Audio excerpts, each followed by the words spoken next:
ঈমান হোক পর্বতসম, আর নিয়ত হোক স্বচ্ছ জলের মতো। এটা একটা সত্য ঘটনা। একজন লিবিয়ান যুবক, নাম তার আমের, সে হজ করার জন্য যাচ্ছিল সৌদি আরব। এয়ারপোর্টে পৌঁছানো মাত্রই নিরাপত্তা সংক্রান্ত একটি সমস্যা দেখা দিল। নিরাপত্তা কর্মীরা বলল, একটু অপেক্ষা করো, আমরা সমস্যাটা ঠিক করছি কি।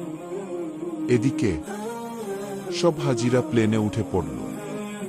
দরজা বন্ধ হল, আর প্লেনটা উড়ে গেল।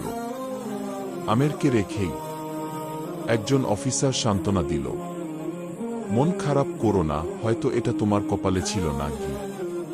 কিন্তু আমেরের উত্তর ছিল, আমার নিয়ত হজের, ইনশাআল্লাহ আমি যাবই কি।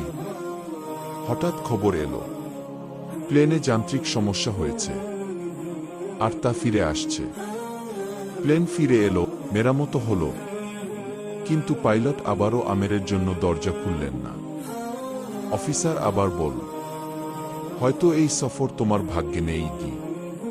কিন্তু আমের বলল, আমার নিয়ত হজের, ইনশাআল্লাহ আমি যাবই কি। কিছুক্ষণ পর আরো একবার খবর এলো, প্লেনে আবার সমস্যা।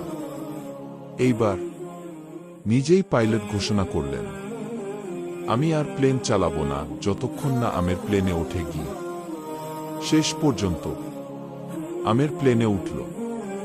সৌদি এয়ারপোর্টে পৌঁছে সে একটি ভিডিও করল। তার চোখে আনন্দের অশ্রু। আল-কাহার আল্লাহর একটি সুন্দর নাম। অর্থ, তিনি কারণগুলোকেও পরাস্ত করেন। তিনি চাইলে নিয়ম ভেঙে দিতে পারেন, শুধু আপনাকে সন্তুষ্ট করার জন্য। তাই বন্ধুরা, কিভাবে কি হবে, কখন কি হবে, এসব নিয়ে ভাবো না।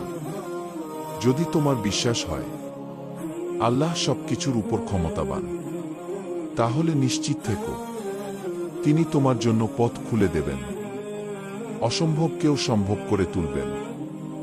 শর্ত একটাই,